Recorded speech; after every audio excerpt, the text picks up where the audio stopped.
কয়েক লক্ষ টাকা খোয়ালেন বৃদ্ধ, করলেন পুলিশে অভিযোগ। কেওয়াইসি আপডেট করার নামে ফোন, 4,76,000 টাকা প্রতারণা। চন্দননগরের পুলিশের দ্বারস্থ উত্তরপাড়ার প্রাক্তন কেন্দ্রীয় সরকারি কর্মী, উত্তরপাড়া ভদ্রকালের 89 রামলাল দত্ত রোডের বাসিন্দা প্রভাত কুমার সরকার, কেন্দ্র সরকারের অডিট বিভাগের প্রাক্তন কর্মী। তার উত্তরপাড়া বন্ধন ব্যাংকে সেভিংস অ্যাকাউন্ট আছে। সেই ব্যাংকের কর্মী পরিচয় দিয়েই গতকাল তাকে একজন ফোন করেন। বলা হয় কেওয়াইসি আপডেট করতে হবে, একটা ওটিপি গেছে সেটা বলতে। বৃদ্ধ প্রথমে ওটিপি দিতে অস্বীকার করেন।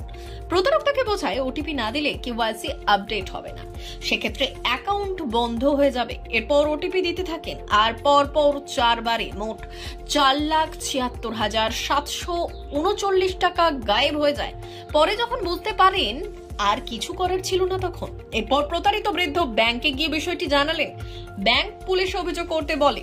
উত্তরপাড়া থানা এবং চন্দননগর পুলিশের সাইবার বিভাগে অভিযোগ দায়ের করেন প্রতারিত।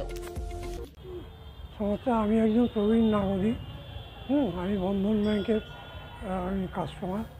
তো এখান থেকে আমার ফোন গিয়েছিল, তাতে যে বলেছে যে আপনার হেড অফিস থেকে আমি ফোন করছি, আপনি যে সব ডকুমেন্ট দিয়েছেন সেগুলো ভেরিফাই করার জন্য আমি আপনার এখান থেকে বলেছি।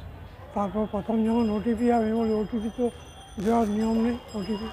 তখন ওরা বলছে না, ওটিপি না দিলে এই যে ডকুমেন্টগুলো ভেরিফাই করবো কী করে, আপনাকে ওটিপি দিতে হবে।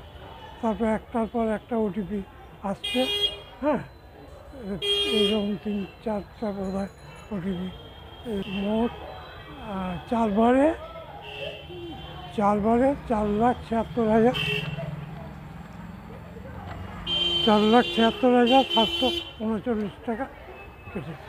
প্রশাসনে রয়েছে আমি একজন প্রবীণ নাগরিক, রিটায়ারমেন্ট, সেন্ট্রাল গভর্নমেন্ট এমপ্লয়ি ছিল। গভর্নমেন্ট অফ ইন্ডিয়া অডিট ডিপার্টমেন্টে চাকরি করতাম, সিনিয়র অডিটার। তারপরে এখন তো 15 বছর প্রায় হচ্ছে। তো যাতে উপযুক্ত ব্যবস্থা হয়, প্রশাসন যদি তা করেন তাহলে খুব অভিযোগ করা হয়েছে।